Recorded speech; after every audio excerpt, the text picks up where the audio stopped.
Corea del Sur es, desde hace décadas, una potencia de la electrónica. Con compañías gigantes como Samsung y LG a la cabeza, lidera, junto con otros países, la revolución tecnológica que el mundo entero está atravesando. Paralelamente se ha convertido también en una potencia en el campo de la cultura popular.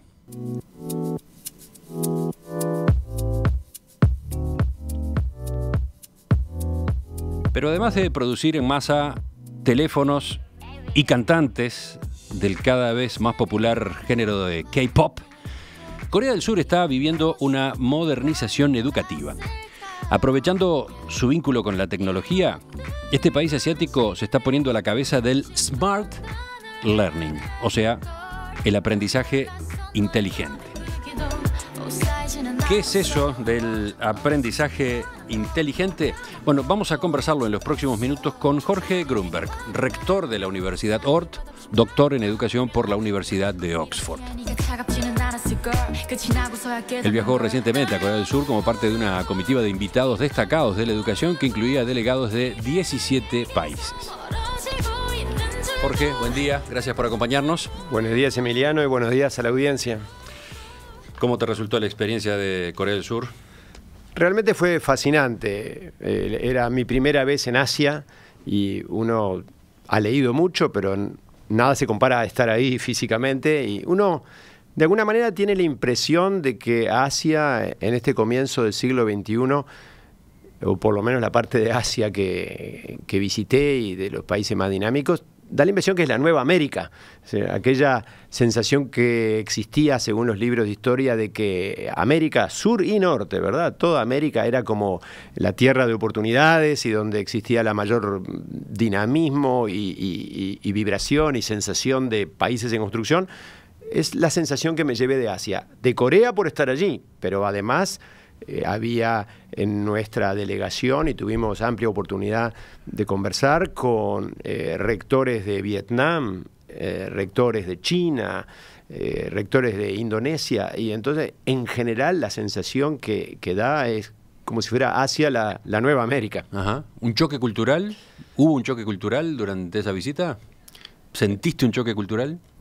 No realmente, no realmente. Bueno, quizás si la puntualidad es un choque cultural, sí, es verdad que todo el mundo estaba muy en hora y realmente fue todo fue sensacional desde ese punto de vista. Ahora, esta visita, por mi parte, surge a partir de una intención nuestra de la universidad, de nuestra universidad, de abrirse al mundo. O sea, nosotros pensamos que Uruguay, como un país chico, geográficamente muy aislado, necesita que sus ciudadanos se formen mirando el mundo. O sea, que existe un mundo mucho más allá de Avenida Italia y mucho más allá del Río Negro, incluso mucho más allá del Mercosur. Entonces, en ese sentido,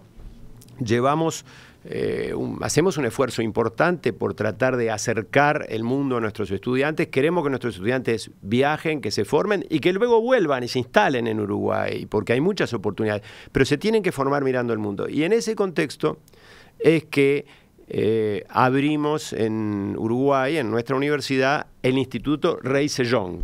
¿Qué es eso? Es un centro de estudios coreanos que se abrió en nuestra universidad hace 1 año y medio y que enseña idioma coreano y da oportunidades de conocer la cultura coreana, como tú dijiste recién, el K-pop, por ejemplo. Entonces, tenemos ya no alumnos universitarios, incluso adolescentes. Hemos tenido adolescentes de liceos públicos, privados, que vienen y toman cursos de coreano porque les interesa la cultura pop coreana. Y por supuesto, bueno, en la parte más académica buscamos oportunidades para hacer maestrías y doctorados en Corea. Son muy pocos los alumnos coreanos que quieren venir a Uruguay, pero hay muchas oportunidades para alumnos uruguayos. Cuando estuve ahora en Seúl, cuando estuve ahora en Corea, incluso me fui y me encontré con los alumnos nuestros, los uruguayos de OR, que están allá.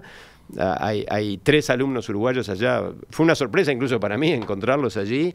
Me reuní con ellos, estuve estudiando qué están haciendo con sus tesis. Hay uno que está trabajando en interfaces inteligentes.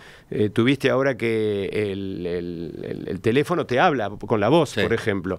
Y bueno, él está trabajando en un proyecto que tiene que ver con Samsung, en el cual por ejemplo, el cajero automático o el teléfono va a estudiar tu personalidad y te va a hablar con el tono y estilo que tu personalidad mejor va a recibir los comandos de voz, por las respuestas de voz. Ese tipo de estudios de frontera, digamos, son los que están llevando adelante en ese país, ¿no? Enseguida vamos a volver a la educación, pero me queda esta duda. ¿Estuviste en Corea del Sur? ¿Cuándo volviste?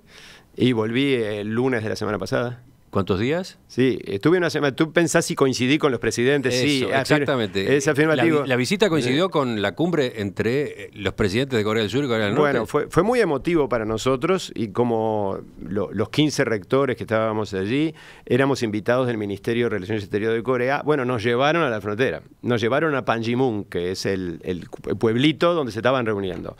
Por supuesto, no estuvimos ni cerca de los presidentes porque el sistema de seguridad era muy estricto, pero bueno, nos pusieron allí en un edificio cercano a donde estaban ocurriendo las cosas. ¿Estuvieron en ese pueblito en el momento mismo de la cumbre? Ah, sí, claro. Sí, tuvimos... No, porque capaz que iban el día antes o No, el día después. No, exactamente donde estaba ocurriendo. Y debo decir que todas las personas con que estuvimos lo estaban viviendo como un momento muy emocionante. O sea, realmente todo el país estaba tremendamente emocionado con la situación. Hay que entender que es una población que está viviendo casi en un estado de guerra permanente, donde hay un arsenal de bombas nucleares que está a una hora de la ciudad capital, que es Seúl. Entonces, bueno, hay mucho nerviosismo y ellos lo veían con mucha emoción. Así que vimos allí el presidente de Corea del Norte atravesando la línea del paralelo 38 bueno, todos lo vieron en televisión, agarrando la mano del presidente de Corea del Sur. Sí, vivimos un momento muy, muy emotivo. ¿Y cuál fue la impresión que recogieron? ¿El hecho que se dio queda solo en lo que vimos? ¿Se va a firmar la paz pendiente? ¿La reunificación es factible? Bueno, yo no soy analista en política internacional, pero solo te puedo relatar lo que nos contaron nuestros anfitriones coreanos y tus colegas periodistas políticos en Corea que se reunieron con nosotros, las autoridades del Ministerio de la Unificación. O sea, existe un enorme ministerio en Corea que se llama Ministerio de la Unificación, que señala la importancia que ellos le brindan a esto. Ellos estudian muy de cerca los casos que han habido de unificación, especialmente Alemania del Este y del Oeste, Vietnam del Sur y del Norte, Yemen, Sur, Norte. Ellos estudian esos casos de cerca, lo ven como una aspiración, también lo ven con preocupación. En la sociedad coreana lo que aparece es que las generaciones más veteranas aspiran a la unificación, pero las generaciones más jóvenes parece que no, porque encuentran que va a ser muy costoso y ellos quieren desarrollarse. Inclusive, no sé si tú te acordás, recién en los Juegos Olímpicos de Invierno se unificó simbólicamente el equipo de hockey sobre hielo. Y que, bueno, las autoridades de Corea del Sur lo vieron como un gran símbolo político. Y sin embargo, uno hablaba con los estudiantes universitarios o profesores jóvenes y decían, no, en realidad es injusto porque los atletas de Corea del Sur tuvieron que dejar su lugar después de entrenarse por años. O sea que hay una cierta ambivalencia. Ahora, nos llevaron a un museo. El museo, ahí donde estábamos en Panmunjom, hay un museo donde muestra, por ejemplo, las familias que están separadas en Corea del Sur, Corea del Norte, que es muy doloroso, por supuesto, para ellos. Y bueno, en ese museo lo que te muestran es que cada 10 años hay un gesto de este tipo de Corea del Norte. Hubo uno en la década del 80, hubo uno en la década del 90 y otro ahora, ¿verdad? Entonces ellos dicen, y te muestran que 2 años... Históricamente, 2 años después de cada acercamiento, hubo un enfrentamiento bélico. Entonces, obviamente hay determinada escepticismo, la sociedad coreana lo está siguiendo muy de cerca, pero la idea que nos transmitieron fue que ninguna oportunidad se puede desaprovechar. Si el presidente de Corea del Norte y su gobierno se acercan, hay que recibirlos, pero nadie está, digamos, pensando que esto se va a resolver. Bueno, pero dejando de lado estos hechos que tienen que ver con la política, la geopolítica y nada menos que el destino de la península de Corea, si te parece ahora vamos a los temas vinculados con la educación. Estamos conversando con el doctor Jorge Grunberg, rector de la Universidad Ort, a propósito de esta experiencia de hace muy pocos días en Corea del Sur. Veamos, hubo un itinerario largo, una cantidad de visitas, probablemente una de las más interesantes, ¿cuál? ¿La Universidad Nacional de Seúl? Bueno, la Universidad Nacional de Seúl nos impresionó mucho. Es una universidad que tiene 28.000 estudiantes, 3 hospitales y es una potencia científica en Corea del Sur. ¿Cómo es el sistema universitario en Corea del Sur? ¿Es estatal? ¿Es una mezcla a instituciones públicas y privadas? Hay 400 universidades en Corea del Sur. ¿Para una población? 45, 50 millones de habitantes. Hay 400 universidades, 2/3 son privadas, 1/3 son públicas, ninguna es gratuita. Y acá está, digamos, un rasgo cultural ninguna es gratuita, algunas son más caras que otras, ninguna es gratuita y ninguna es de acceso irrestricto.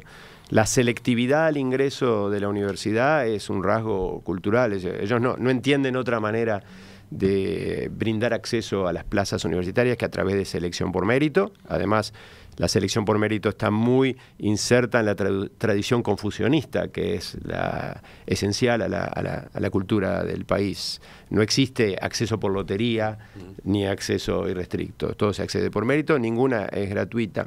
Pero volviendo a la Universidad Nacional de Seúl. Bueno, lo que decía el rector de la Universidad Nacional de Seúl, con que tuve ocasión de conversar un rato largo, me decía que sus padres eran granjeros. Y él había llegado a ser el rector de la universidad. Entonces, bueno, le pregunté cómo es que sus padres, siendo granjeros de un país empobrecido, porque cuando él era niño, en la década del 50, no olvidemos que la guerra de Corea terminó en el año 53. Corea del Sur quedó destruida, el país quedó dividido y los recursos naturales quedaron del lado del norte. Y del lado del sur quedó sin recursos naturales. Geográficamente, todos los recursos más importantes, el hierro, la madera, es decir, carbón, está todo del lado del norte. Entonces, el lado del sur se quedó muy, muy pobre y entonces ellos vieron la educación como su camino para adelante. Y lo que ellos siempre dicen es, y es lo que a veces en contraste con América Latina y otros países, es decir, una buena educación no es el resultado de la riqueza del país. No es que cuando un país se industrializa y se enriquece puede tener una buena educación. Es al revés. Una buena educación es la que permite al país enriquecerse. Entonces yo le pregunté a este señor cómo es que él, siendo hijo de granjeros de un país empobrecido, había podido entrar a la universidad hasta llegar a ser rector, había ido a hacer un posgrado. Entonces me dijo, en la tradición coreana, las familias saben que tienen que asumir la responsabilidad de la educación de sus hijos. Entonces, cuando nace un hijo, compran un buey. Entonces, el buey crece a la misma velocidad más o menos que el hijo. Y cuando el hijo llega a la edad de ir al liceo o a la universidad, ahí venden el buey. Y con el producto de la venta del buey es que se paga la educación del hijo. Esa es, digamos, la visión del esfuerzo que tiene que hacer que se siente obligado a hacer toda familia coreana para la educación de sus hijos. Y el resultado es el que vemos ahora. Sí, lo hemos visto, por ejemplo, en las pruebas PISA, ¿no? ¿Cuántas veces al llegar al informe se hace la comparación entre el desempeño de Uruguay, por ejemplo, y Corea del Sur? Pero hay otros números que estaba repasando a raíz de esta entrevista. El 70% de los egresados del liceo entra directamente a la universidad. Sí, sí. 70%. Lo más impresionante es que al terminar la guerra de Corea había 60% de analfabetismo. Bueno, por eso. Estamos hablando de un salto enorme en poco tiempo, entre comillas. Exactamente. ¿No? Y uno lo ve en las generaciones que uno ve en las reuniones. O sea, cualquier persona de más de 50 años en Corea tiene un nivel educativo en cuanto a el no manejo de inglés, en cuanto a su nivel educativo, totalmente diferente a los menores de 30. Es decir, es un país donde el tránsito generacional hacia mayores niveles educativos y mayor prosperidad y mayor formación cultural ha sido tan rápido. Y entonces, bueno, uno no puede evitar contrastar. Entonces, en ese momento, en la década del 50, en donde Corea era un país empobrecido, donde había carretas con bueyes, que nos mostraron las fotos por Seúl, en nuestro país teníamos un país donde ya no había prácticamente analfabetismo, donde había un relativamente alto nivel de ingreso a la educación secundaria. Entonces, bueno, uno no puede evitar la sensación de frustración de que mientras algunos países salieron adelante, países como el nuestro, que ya habían alcanzado una alta posición, han ido retrocediendo. Hay otro 70% interesante que veía en un informe de The Economist. Si consideramos las personas entre 25 y 34 años de edad, el 70% tiene un título universitario. Sí, impresionante, sí. Porque en el año 2000 esa proporción era 37%. Exactamente. Bueno, en Uruguay el porcentaje de personas con un título universitario es 13%, hoy en día, en esa franja de edad. O sea, que ahí tenemos un poco la comparación, ¿verdad? Es decir, Corea adoptó la decisión en la década del 60 que, como no tenía recursos naturales, si quería romper los límites de su desarrollo, tenía que apostar a la educación. Y ahí nos llevaron a una empresa electrónica, no de las más grandes, una empresa relativamente mediana, pero muy innovadora, y el cartel adelante decía: nuestros recursos están limitados, pero nuestras ideas no tienen límites. Eso es lo que decía en la puerta. Y me pareció muy inspirador, porque si uno ve en estos países del este asiático, especialmente Corea, realmente uno ve que las ideas pesan más que las ideologías. Uno ve en América Latina y en nuestro país, lamentablemente, que todavía las ideologías a veces pesan más que las ideas. Y entonces las propuestas, en lugar de evaluarlas por la calidad de las ideas que tienen atrás y el potencial de beneficiar a la ciudadanía, se evalúan a través de ideologías que de repente están ahí hace décadas. No sé, el Tratado de Libre Comercio, por ejemplo, con Chile, es realmente muy difícil de explicar cómo un país... yo conozco bien la situación de Chile porque nosotros es el único país del mundo con el que tenemos, Uruguay quiero decir, tenemos un acuerdo académico desde hace más de 100 años. O sea, es el único país del mundo en el que el médico uruguayo puede ejercer en Chile y viceversa sin ningún tipo de trámite. O sea, ya nos conocemos muy bien. Entonces, ¿cómo es que ahora resulta tan complicado? Yo no soy economista, no estoy dando una explicación, no estoy dando una opinión desde el punto de vista económico, ni siquiera político, pero sí lo que estoy viendo es que cuando las ideas se ven frenadas por las ideologías del tipo que sea, capaz que en la década del 70 nuestro país se vio frenado por las ideologías que había de la doctrina de la seguridad nacional, ahora se ve frenado por otras, pero las ideas tienen que tener primacía. En este viaje, por ejemplo, más allá de Corea, tuve ocasión de conversar largamente con el rector de la Universidad Nacional de Hanoi, que bueno, es un país que está un paso atrás de Corea, pero que también se nota, por lo menos hablando con él, que es un buen representante, por supuesto, del mundo educativo universitario vietnamita, esa sensación de propósito, esa sensación de que las ideas y los objetivos están por delante de las ideologías. Yo conversando con él le dije, usted sabe lo que Vietnam representa en la cultura latinoamericana, ¿verdad? Todo lo que uno escuchó hablar hace años de la guerra de Vietnam y todo, y él decía, bueno, mire, eso es el pasado. Dice, ahora el problema que yo tengo es que no me dejan entrar mis estudiantes a hacer los posgrados en Estados Unidos. Yo lo que quiero son más acuerdos con Estados Unidos para que me dejen entrar mis graduados a hacer posgrados. Así es que como que están viendo el mundo, ¿verdad? Enseguida nos detenemos en el Smart Learning, que era de algún modo el foco de esta entrevista. ¿Cuánto escuchamos hablar últimamente de dispositivos inteligentes, ¿no? Televisores, teléfonos, automóviles. ¿Qué tal si ahora incorporamos otra variante, el aprendizaje inteligente? El diálogo esta mañana en la entrevista central es con el doctor Jorge Grunberg, rector de la Universidad Ort, con quien estamos conociendo algunas de las conclusiones, algunos de los datos, algunas de las vivencias ahora en este viaje a Corea del Sur, donde, bueno, una singularidad especialmente interesante es esto del Smart Learning, ¿no? El aprendizaje inteligente. Vamos a explicar de qué se trata, porque por un lado es esto que yo acabo de traducir, pero aparte Smart es una sigla, ¿no? Veamos. Bueno, para mí fue una gran satisfacción el aspecto de la tecnología educativa porque nos llevaron a los 15 rectores a el Ministerio de la Educación, al departamento que se encarga de esto justamente, se llama KERIS, es en coreano. Y bueno, nos atendió el director del proyecto, un señor, por supuesto, coreano, un científico coreano que dirige el proyecto de tecnología educativa para todo el país, es un país de 50 millones de habitantes, ¿verdad? Y líder mundial en informática, así que realmente es un proyecto muy grande.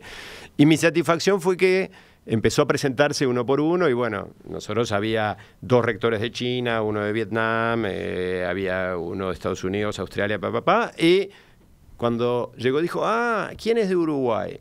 Entonces yo levanté la mano. No es común que se conozca Uruguay, ¿verdad? Se conoce a Suárez, pero no de Uruguay se conoce poco. Y dijo, yo conozco el proyecto Ceibal, dijo. En Corea. Entonces me sentí... Es llamativo eso, ¿no? Es llamativo. Yo me sentí muy orgulloso realmente y me dijo que nada menos que desde Corea habían prestado atención al proyecto Ceibal y que habían enviado una persona acá a conocerlo, a Uruguay. O sea, un técnico de su equipo había venido a Montevideo a conocer el proyecto Ceibal y intercambiar experiencias. Así que realmente tengo que decir que con el proyecto Ceibal tenemos una bandera. Tenemos un producto de exportación, o sea, me gusta, tenemos Suárez y Ceibal ahora, que a mucho orgullo por los dos, porque, claro, nosotros, lo que uno ve en Corea es curioso esto porque ayer cuando ordenaba apuntes y veía en qué consiste el Smart Learning, encontraba algunos puntos de contacto con el plan Ceibal. Es más ambicioso, pero por eso, ¿vamos a explicar de qué se trata? Claro, hay un tema de escala, ¿verdad? Ellos tienen 50 millones de habitantes y lo que han hecho es, han llevado la tecnología educativa al mismo estilo de nuestro proyecto Ceibal, lo han llevado a todos los rincones del país, a todas las escuelas, a todos los liceos, y lo que han hecho es crear, y en eso, digamos, quizá empezaron algunos años antes que nosotros, crearon un depósito o repositorio, como se dice técnicamente, enorme de lecciones, lo que se llama objetos educativos. Entonces, por ejemplo, un docente dice, bueno, yo quisiera un enfoque distinto para enseñar teorema de Pitágoras, y entonces tiene a su disposición un repositorio con 3 o 4 ya objetos preparados con ejemplos, con videos, con una aplicación que se puede usar desde tabletas, desde celulares, desde pantallas en salones de clase. Y si el docente si quiere enseñar algo en secundaria sobre propulsión de jets, entonces va a tener videos, va a tener programa de simulación, va a tener segmentos de películas, todo con la propiedad intelectual, por supuesto, ya resuelta, pero además va a tener una red en la cual el docente en secundaria puede directamente decir, yo estoy interesado en explicar mejor cómo son las nuevas cámaras de Galaxy S9, por qué la cámara puede hacer 3D, porque está dando una clase de óptica, y puede establecer una conexión en línea con científicos de Samsung o científicos de LG que van a aparecer por pantalla en su salón de clase a responder preguntas de los docentes. O sea, es una educación sumamente conectada. Ajá, sí. Por ahí va la cosa, ¿no? Yo decía que, por un lado, SMART es inteligente, pero por otro lado es una sigla, ¿no? Cada una de las letras quiere decir algo a propósito de cómo es que se aprende en esta variante, ¿no? Sí, es difícil de venir del coreano al inglés y al español con...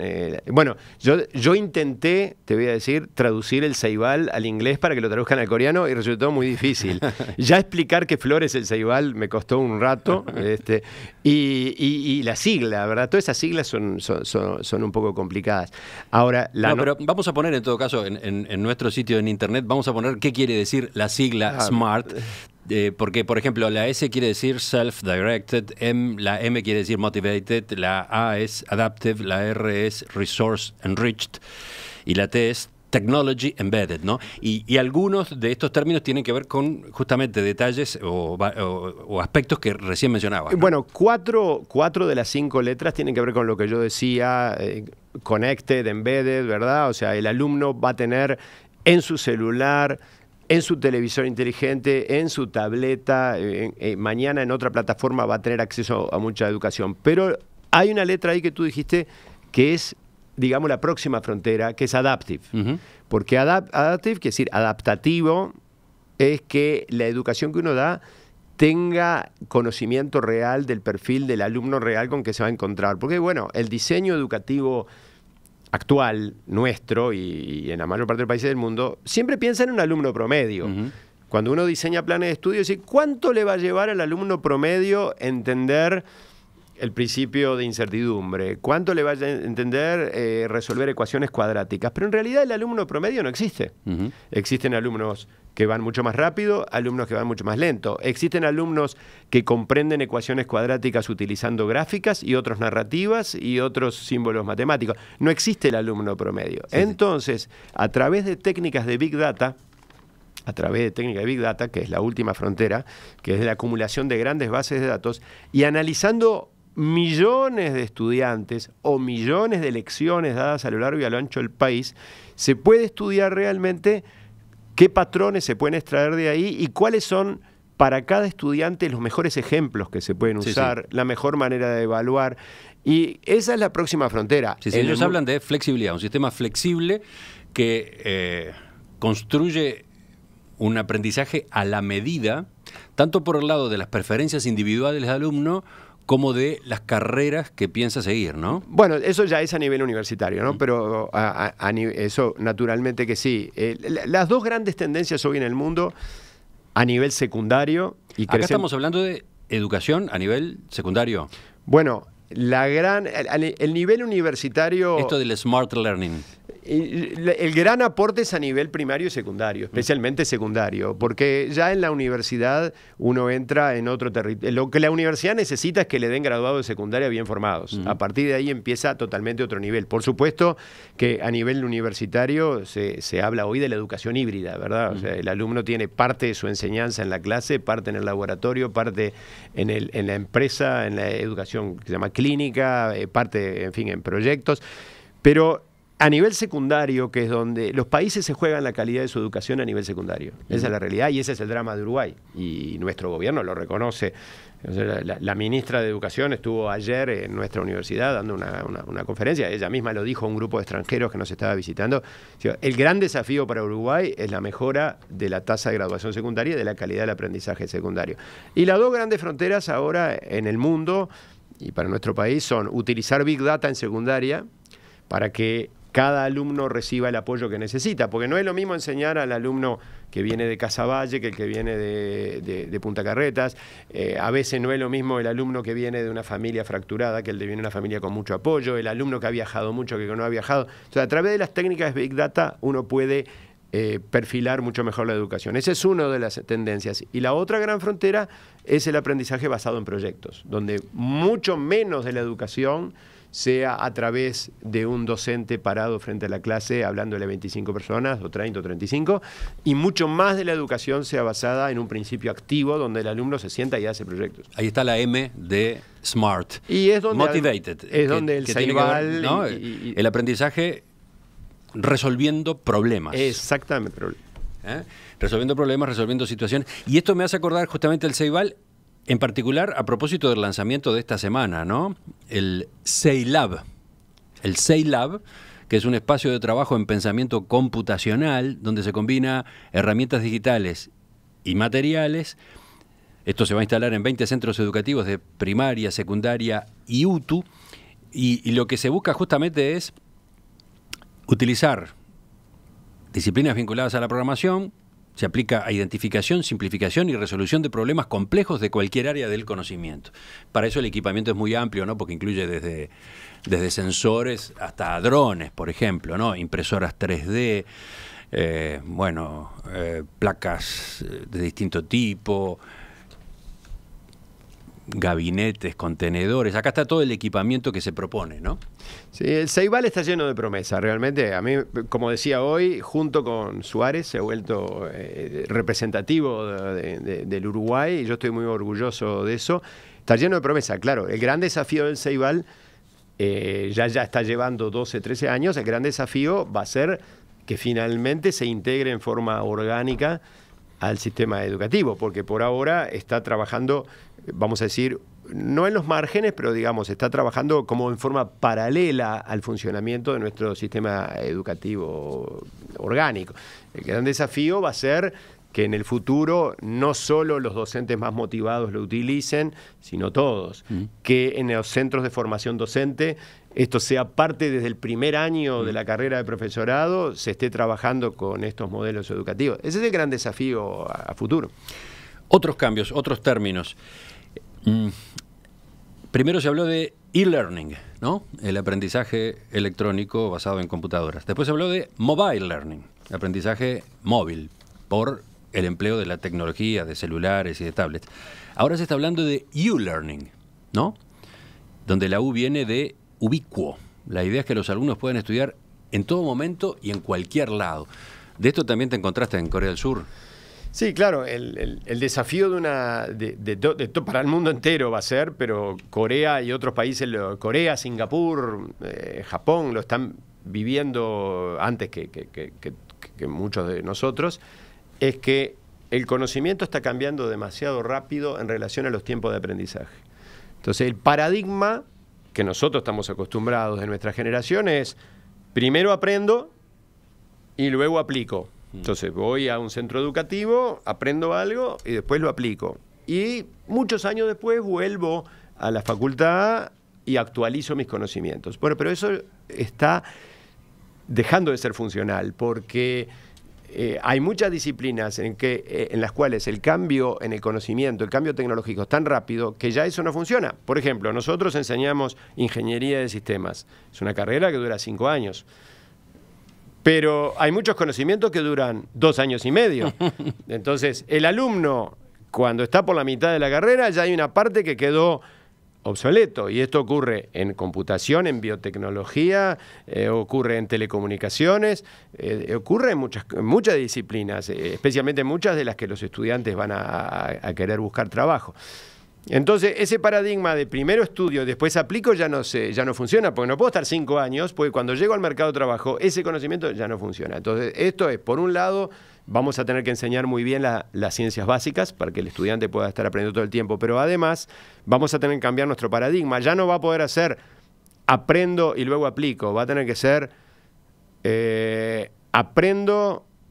aplico mientras aprendo mientras aplico, genero conocimiento mientras absorbo el conocimiento, produzco conocimiento, lo aplico y vuelvo a aprender. Es decir, vamos a tener que estructurar nuestra vida educativa y nuestra vida laboral de otra manera. Por eso es importante lo del U-Learning, el ubicuo. Fíjate que hasta ahora el ser humano estaba cableado, digamos, para decir, bueno, en los 25 primeros años de existencia dedico 80% del tiempo a educarme y 20% a trabajar. ¿No? Pensá en nuestras adolescencias. Pero eso en el futuro no va. Y después de los 25 años va a ser 20% estudiar y 80% a trabajar. Eso no va a poder ser. A partir de ahora, durante toda la vida, vamos a tener que dedicar un porcentaje muy grande de nuestro tiempo a estar aprendiendo continuamente. O sea que quizá va a ser 50-50 en el futuro. Por eso vamos a tener que estar aprendiendo en la facultad, pero también vamos a tener que estar aprendiendo en nuestras casas, en nuestros trabajos.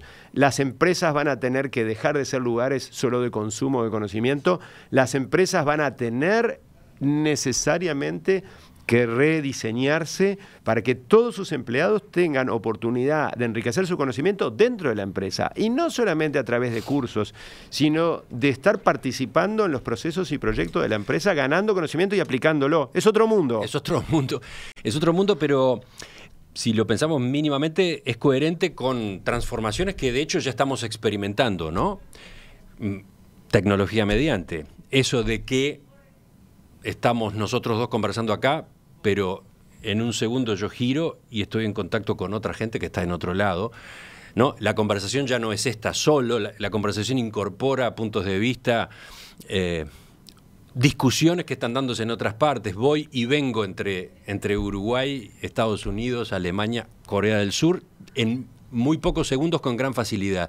Eso de compartir el tiempo, de estar con varias pantallas al mismo momento, bueno, ahora se traslada también a esta relación, por ejemplo, entre trabajo y educación, que tú mencionabas, ¿no? Bueno, es que la mente humana, en la evolución adaptativa de los humanos, se nos aceleró la película ahora. Nosotros estábamos acostumbrados a que los cambios adaptativos, el pulgar, en fin, todo eso duraba 500, 1000 años. Ahora ha cambiado. Por ejemplo, la mente humana está programada para darle mucha importancia a la distancia. Es decir, a mí me asusta mucho más un león que está acá dentro del estudio que un león que está a 500 kilómetros. Pero sin embargo, a través de la tecnología, la distancia desapareció. Tu oyente, o nuestro oyente en este momento, el uruguayo que está en Australia, que nos está escuchando, el uruguayo que está en Argentina, él está viviendo este programa igual que el que está acá en la Plaza de Independencia. Entonces, la distancia desapareció. Sí, sí, y no ocurre solo en una entrevista periodística, en un medio de comunicación. Eso pasa en la vida cotidiana de todos.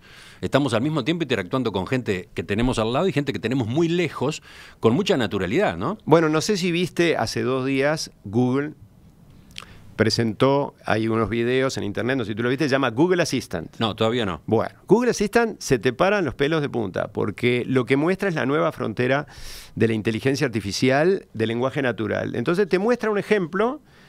Te muestra varios ejemplos, pero por ejemplo, alguien que llama para pedir hora en una peluquería y lo atiende automáticamente el programa y le dice, no, bueno, en esta peluquería no hay lugar, espera que te busco en otra, y le pide hora y el propio programa le manda un Uber que lo va a levantar y lo va a llevar a la peluquería y ya averigua qué shampoo le gusta usar. Entonces dice, bueno, pero este programa... Y acá no quiero entrar a ser técnico, pero este programa pasó lo que se llama el test de Turing. El test de Turing es algo que viene de la década del 50 que dice, vamos a saber que alcanzamos la inteligencia artificial cuando tú dialogues con una computadora y no puedas saber si es una computadora o un humano. Ese es el test de Turing. Y este programa de Google, que salió en estos últimos 2 o 3 días, pasó el test de Turing. O sea, se lo mostraron... lo hicieron utilizar a miles de personas en pruebas y la gente no sabía si estaba hablando con una telefonista o asistente humana o computarizada o un programa. Pasó el test de Turing. Entonces, es un poco, bueno, Blade Runner puesto aquí, ahora, ¿no? Bueno, pero nos metimos por este lado a propósito de educación, a propósito de conceptos como el de Smart Learning o el de U-Learning. Entonces, a partir de todo esto... visto, discutido en la visita a Corea del Sur, ¿qué cabe esperar acá en Uruguay? Bueno, Uruguay no es Uruguay, hay 2 países. Nosotros estamos viviendo, en Uruguay tenemos 2 países. Tenemos, y esto es lo que ve el visitante extranjero, es el que ve el turista, el inversor y lo que vemos nosotros. Nosotros tenemos hoy en día acá un Uruguay que es el Uruguay del proyecto Ceibal y que es el Uruguay de las energías renovables y que es el Uruguay donde hoy hay 6 universidades, antes había una sola. O sea, hay un Uruguay que se ha estado moviendo. Y por otro lado tenemos un Uruguay donde las ideologías de un lado y del otro han dejado muy inmóvil nuestro movimiento, nuestro mapa de ruta. Nuestra hoja de ruta está muy paralizada, muy inmovilizada por visiones ideológicas que se anteponen a las ideas. Y frente a dificultades del ciudadano todos los días, los problemas de violencia que vivimos, los bloqueos educativos, en fin, todo eso tiene una conexión con el hecho de no poder separar las ideas de las ideologías. O sea, vivimos en 2 Uruguay. Tenemos 2 Uruguay, un Uruguay moderno que busca salir adelante y del cual, bueno, como te dije hoy, con gran orgullo nos reconocieron en el exterior y no por el fútbol. Y por otro lado, otro Uruguay donde tenemos bloqueos en cada paso que damos porque no logramos ayornarnos o actualizarnos hacia la búsqueda de un futuro mucho menos ideologizado. Entonces, tenemos que ver cuál de los 2 países, hay países donde este bloqueo no ha sido superado. Y entonces, bueno, por supuesto, podemos ver Venezuela, y decir, son futuros que nosotros no queremos para nuestro país. Y tenemos países como Corea del Sur, en donde estos bloqueos fueron superados. La gran pregunta por delante es, ¿cuál de los 2 Uruguay es el que va a permanecer en el futuro? Jorge Grunberg, rector de la Universidad Ort, gracias por acompañarnos esta mañana. Gracias a ti y gracias a la audiencia. Quedaron unas cuantas ventanas abiertas. Charlamos de nuevo contigo y con otras voces a propósito de estos temas. Ahora continuamos, ya vamos en busca de la mesa de este viernes.